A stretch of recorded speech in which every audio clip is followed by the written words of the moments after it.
అర్థం కాలేదు పెద్ద ఆయనకి. ఆ కుర్రోడు వైపు చూసి, బాబు ఏమన్నా సహాయం కావాలా అని అడిగాడు. ఏమొద్దు సార్ అన్నాడు. మరి కాళ్ళు ఎందుకు పట్టుకున్నావు అని అడిగాడు. సార్ ఏదో ఒక రోజు చచ్చిపోతాం కదా, చచ్చిపోయి స్వర్గానికి వెళ్దాం కదా, స్వర్గంలో మిమ్మల్ని గుర్తుపట్టాలి సార్, మిమ్మల్ని గుర్తుపట్టి థ్యాంక్స్ చెప్పాలి సార్ అక్కడ కూడా మీరు చేసిన మంచి కార్యాలని బట్టి. అందుకని మీ మొహాన్ని గుర్తుపట్టడం కోసం అలా చూస్తూ ఉన్నాను సార్. పెద్ద ఆయన కళ్ళల్లో కన్నీళ్ళు. అప్పుడు ఒక వ్యక్తి వచ్చి అడిగాడండి, ఏమనంటే, సార్ సంతోషం అంటే ఏంటి సార్ అని అడిగాడు.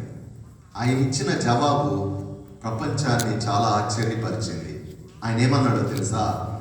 నేను నా కుటుంబం సంతోషంగా ఉండటం కాదు, ఎదుటి వ్యక్తి మొహంలో నవ్వు చూడాలి, ఎదుటి వ్యక్తి జీవితంలో సంతోషం చూడాలి, అది నిజమైన ఆనందం అని అన్నారు.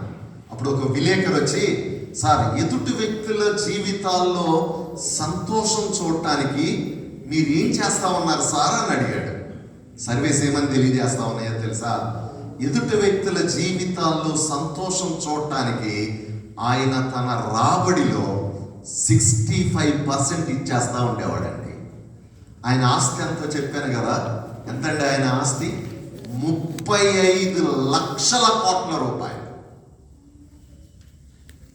ఇక రాబడి ఎంత వస్తుందో ఆలోచించండి. పేదవాళ్ళకి ఇచ్చేస్తా ఉండేవాడు ఆయన. కారణం ఏంటో తెలుసా? ఎదుటి వ్యక్తుల జీవితాల్లో సంతోషం చూడాలి.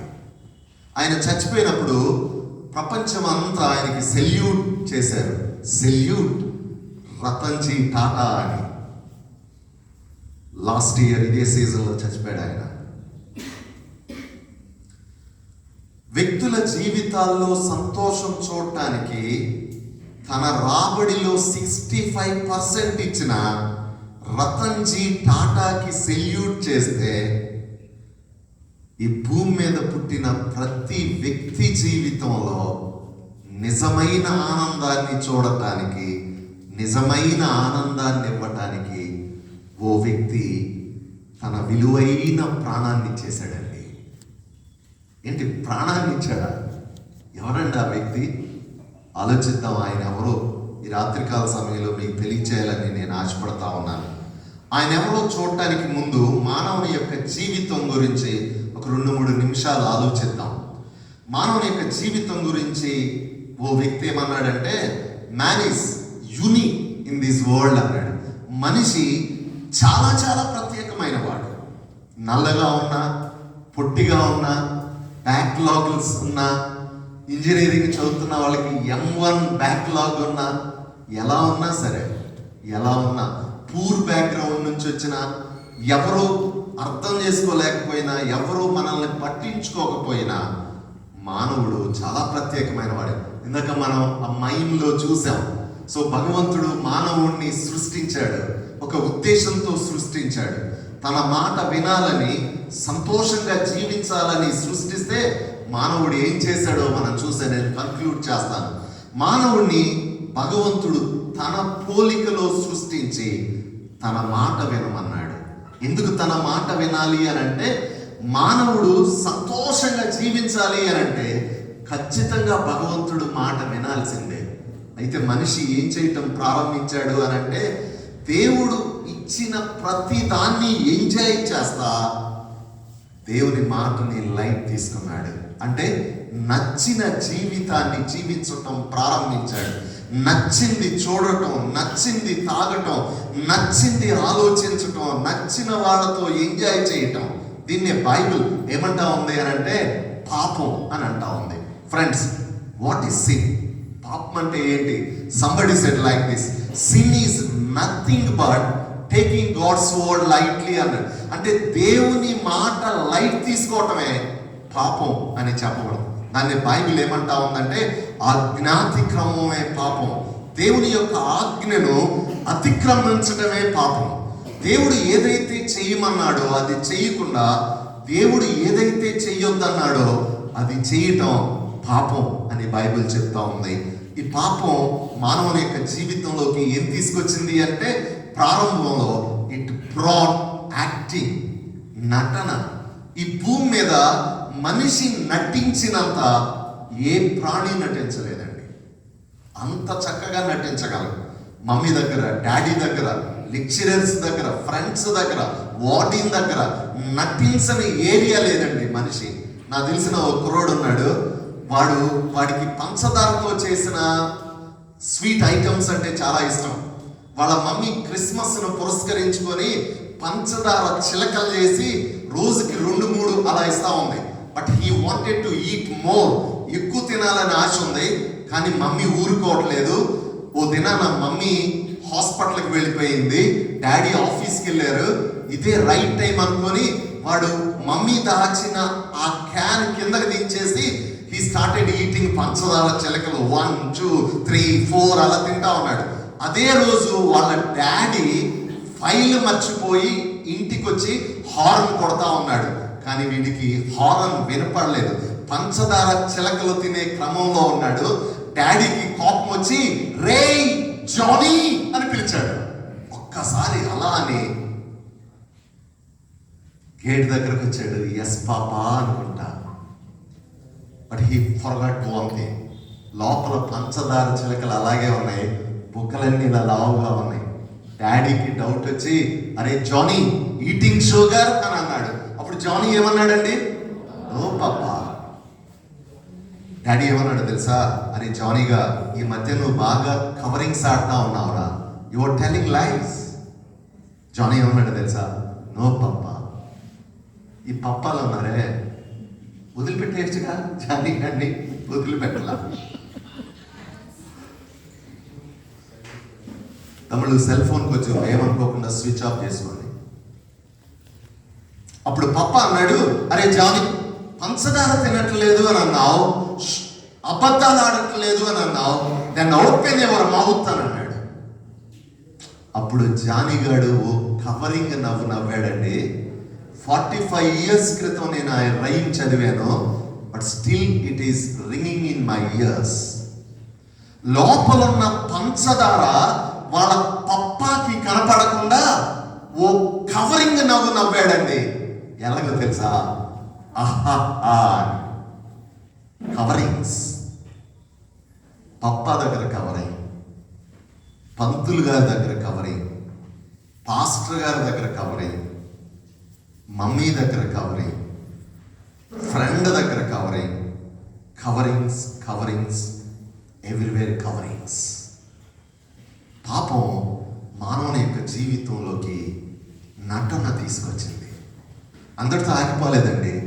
ఏం చేసింది పాపం అని అంటే, it spoil human relationships, values, మానవ సంబంధ బాంధవ్యాల్ని చిన్నభిన్నం చేసేసింది, విలువల్ని మంట కలిపేసింది. 22 సంవత్సరాల ఒక అమ్మాయి డేటింగ్ యాప్లో సర్చ్ చేస్తాం.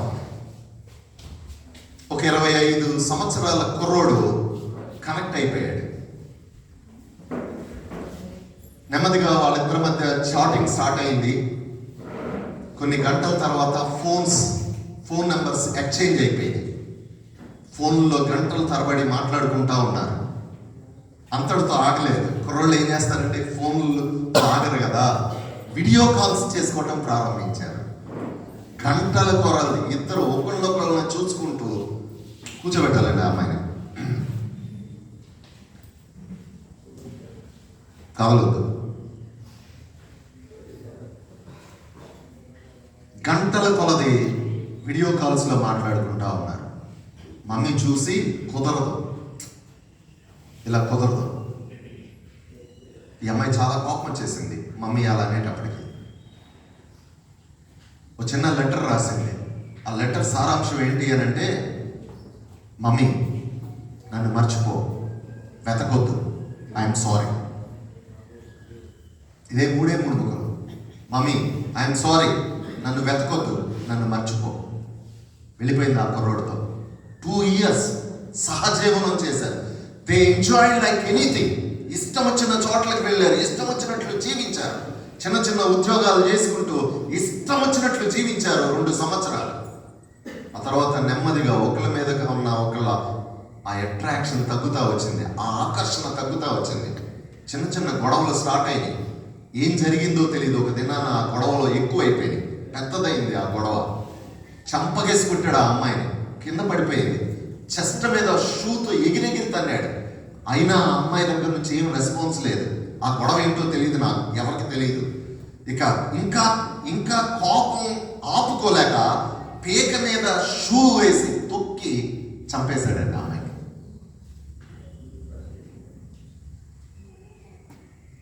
ఆ డెడ్ బాడీని ఏం చేయాలో అర్థం కాలేదు.